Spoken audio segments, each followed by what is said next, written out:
राज्य सरकार ने कोरोना संक्रमण में आई कमी के कारण शादी समारोह में 200 व्यक्तियों के शामिल होने की अनुमति दी है। वहीं राज्य के सरकारी और निजी विद्यालयों की कक्षा 6ठी से 8वीं तक नियमित शिक्षण गतिविधियों को 20 सितंबर और कक्षा 1 से 5वीं तक की नियमित कक्षा की गतिविधियों को 27 सितंबर से 50% क्षमता के साथ शुरू करने की अनुमति दी है। हालांकि सरकार ने विद्यालय के शैक्षणिक और अशैक्षणिक साथ ही संस्थान आवागमन के लिए संचालित बस, ऑटो और कैब चालक को 14 दिन पहले वैक्सीन की एक खुराक लेनी अनिवार्य की है। संस्थान में बच्चों के लिए नो मास्क नो एंट्री का प्रावधान रहेगा। पूरे प्रदेश में रात 11 बजे से सुबह 5 बजे तक रात्रिकालीन कर्फ्यू जारी रहेगा। सरकार ने रेस्टोरेंट को सुबह 9 बजे से रात 10 बजे तक चलाने की अनुमति दी है। इसके अलावा सिनेमा हॉल, थिएटर, मल्टीप्लेक्स को 100% क्षमता के साथ सुबह 9 से रात 10 बजे तक उन व्यक्तियों के लिए खोलने की अनुमति दी है जिन्होंने कोरोना की कम से कम 1 डोज ली है। ये गाइडलाइन आपको बता दें, सरकार की नई गाइडलाइन। शादी समारोह में अब 200 लोग शामिल हो सकेंगे। अधिकतम संख्या यह है। 20 सितंबर से 6ठी से 8वीं क्लास तक के स्कूल खुलेंगे। 27 सितंबर से प्रदेश के लगभग सभी स्कूल खुल जाएंगे, क्योंकि 1ली से 5वीं तक के स्कूल भी 27 सितंबर से खोलने की अनुमति दी है। 50% क्षमता जरूरी की है। स्कूल संचालकों को अभिभावकों से अनुमति लेना जरूरी किया गया है। स्कूलों में प्रार्थना सभा नहीं होगी, ये भी नई गाइडलाइन में तय किया है। सभी सरकारी और निजी कार्यालयों में 100% स्टाफ को अनुमति दी गई है। सुबह 9 बजे से रात 10 बजे तक सभी रेस्टोरेंट खुलेंगे। हालांकि रेस्टोरेंट अभी भी खुल रहे हैं। सिनेमा हॉल, थिएटर और मल्टीप्लेक्स में 100% क्षमता की छूट, पहली डोज जरूरी। सुबह 6 से रात 10 बजे तक जिम और योगा सेंटर खुलेंगे। इसके लिए भी वैक्सीन की पहली डोज जरूरी। वैक्सीन की 1 डोज वालों को स्विमिंग पूल में तैरने की अनुमति भी सरकार ने दी है। 20 सितंबर को सुबह 5 बजे से ये गाइडलाइन लागू हो जाएगी। इस वक्त आपको बता दें, सरकार की नई गाइडलाइन में सबसे अहम बात, शादी समारोह में अधिकतम 200 लोगों को छूट दी गई है। 20 सितंबर से 6ठी से 8वीं क्लास तक के स्कूल खुलेंगे और 27 सितंबर से 1ली से 5वीं तक यानी सभी स्कूल प्रदेश के खोलने की तैयारी सरकार कर रही है। पूरी खबर पर ज्यादा जानकारी के लिए जयपुर से हमारे वरिष्ठ सहयोगी ललित तिवारी फोन लाइन पर जुड़े हैं। जी ललित, सरकार ने एक अहम इस गाइडलाइन में घोषणा, शादी समारोह में अधिकतम 200 लोगों को छूट दी है और 27 सितंबर से लगभग सभी स्कूल खोलने की घोषणा सरकार ने की है। और क्या कुछ इस गाइडलाइन में खास है?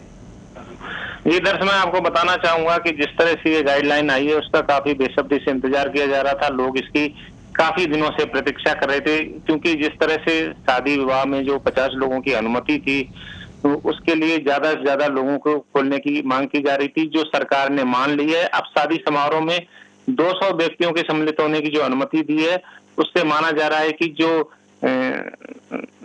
शादी समारोह में जो लोग इन्वॉल्व रहते हैं उनको काफी राहत मिलेगी, क्योंकि जो बैंड बाजे वाले लोग हैं, कैटरिंग वाले लोग हैं, इसके अलावा जो गार्डन में जो शादियां होती थी उसके लिए काफी समय से ये जो बंद चल रहा था, उससे कहीं ना कहीं इन लोगों को राहत देने की सरकार की एक कोशिश पर है। भाई अगर बात करें स्कूलों की, तो बच्चों को कहा जा रहा था कि उनकी पढ़ाई सही ढंग से नहीं हो पा रही, ऑनलाइन क्लासों में उतनी बात वो नहीं समझ पाते जितनी जरूरी होती है। हालांकि इसके लिए सरकार ने थोड़ी जो छूट मांगी थी उसको खत्म कर दिया है। अब 1 से लेके 5 और 6 से लेके 9 तक जो बच्चे हैं वो स्कूल जा सकेंगे। हालांकि स्कूल जो प्रबंधन पर काफी थोड़ी सी सख्ती बरतने के निर्देश दिए गए। उनको साफ तौर से कहा गया है कि अगर किसी भी व्यक्ति या संस्थान के जो संचालक हैं, अगर उन्होंने 50% से ज्यादा बच्चों को आने की अनुमति दी तो उनके खिलाफ सख्त से सख्त कार्रवाई की जाएगी। वहीं मैं यहाँ ये भी बताना चाहूंगा कि जो कोरोना की गाइडलाइन है उसमें पूरी तरह से संस्थानों को खरा उतरना होगा। इसके लिए फेस मास्क लगाना होगा। इसके अलावा जो गाइडलाइन की जो नियम है जैसे कि सैनिटाइज करवाना होगा, जो सारी जो स्टेशनरी है उनको भी सैनिटाइज कराना होगा। इसके अलावा जो बसें हैं जिन जो बच्चों को लेके आती हैं, उनमें भी कम से कम जो चालक और परिचालक हैं, उनको कम से कम एक वैक्सीन की डोज लगनी अनिवार्य होगी। इसके साथ ही उन बच्चों को तभी अनुमति स्कूल में प्रवेश दिया जाएगा जब तक कि वो अपनी पूरी स्क्रीनिंग नहीं करवा लेते। इसके लिए संस्थान को अलग से निर्देश दिए गए हैं कि वो बच्चों को प्रवेश तभी दें जब तक उनकी पूरी स्क्रीनिंग हो जाएगी। वहीं मैं एक बात और सबसे जो बड़ी बात सामने आ रही है, पिछले जब से ये कोरोना काल शुरू हुआ है तब से स्विमिंग पूल पूरी तरह से बंद थे, जिनको सरकार ने खोलने की अनुमति दी है। माना जा रहा है कि स्विमिंग पूल खुलने से जो लोगों की जो स्विमिंग पूल संचालक हैं उनमें निराशा के भाव था। उनका कहना था कि हम जो भूखे मर रहे हैं इसकी वजह से, तो कहीं ना कहीं सरकार ने उनको राहत देने का प्रयास किया है। हालांकि यहाँ भी सरकार ने अपनी तरफ से जो गाइडलाइन की पालना सुनिश्चित करने के निर्देश दिए हैं। कम से कम एक वैक्सीन की डोज जी लगनी अनिवार्य होगी। जी ललित, सवाल यहाँ पर यही है, सरकार गाइडलाइन बना देती है लेकिन इस गाइडलाइन की जो पालना है वो हमने देखा सिर्फ और सिर्फ कागजों में ही होती है। इस बार भी सरकार ने गाइडलाइन जारी की है, लेकिन इसमें सबसे अहम बात यह है, क्योंकि विशेषज्ञ अभी भी तीसरी लहर का खतरा बता रहे हैं, सभी स्कूल के बच्चे पहली क्लास से लेकर 5वीं क्लास तक के बच्चे 27 तारीख से स्कूल जाएंगे और 20 तारीख से 5वीं से 6ठी तक के बच्चे स्कूल जाएंगे।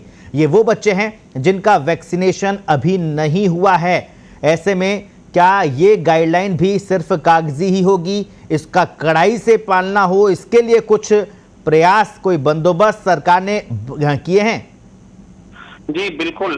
जिस तरह से सरकार ने ये छूट दी है, कहीं ना कहीं सरकार की जो ये गाइडलाइन है उसमें पूरी तरह से सख्ती नजर आती है। हालांकि इसके साथ ही सरकार के भरोसे नहीं रहकर लोगों को खुद भी अपनी जिम्मेदारी निभानी होगी।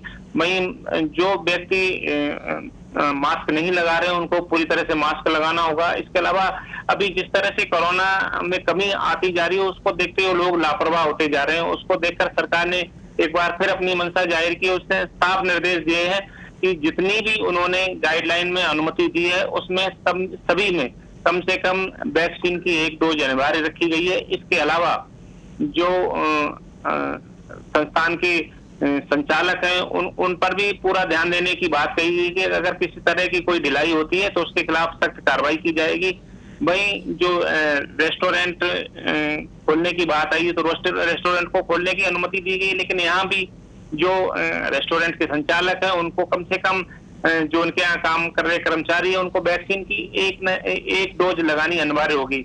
वहीं सबसे बड़ी बात जो सामने आ रही है, सरकार ने अभी भी जो खेलकूद संबंधी और मनोरंजन की बात करें या सांस्कृतिक धार्मिक समारोह की बात करें, जुलूस की बात करें, त्योहारों की बात करें, मेलों की बात करें, हाट बाजार की बात करें, तो सभी में अनुमति नहीं दी है। उनका कहना है कि इस तरह की जो जी ललित, सवाल यहाँ पर यही है, सरकार ने राजनीतिक कार्यक्रमों की, जुलूस की अभी अनुमति नहीं दी है, लेकिन सड़कों पर सभी राजनीतिक कार्यक्रम हो रहे हैं। सरकार जो राजनीतिक दलों के विरोध प्रदर्शन हो रहे हैं, इनको रोकने के लिए कौन है? क्योंकि सरकार के जब नुमाइंदे खुद सड़कों पर आकर कोरोना प्रोटोकॉल की धज्जियां उड़ाते हैं तो फिर सवाल ये उठना जरूरी हो जाता है।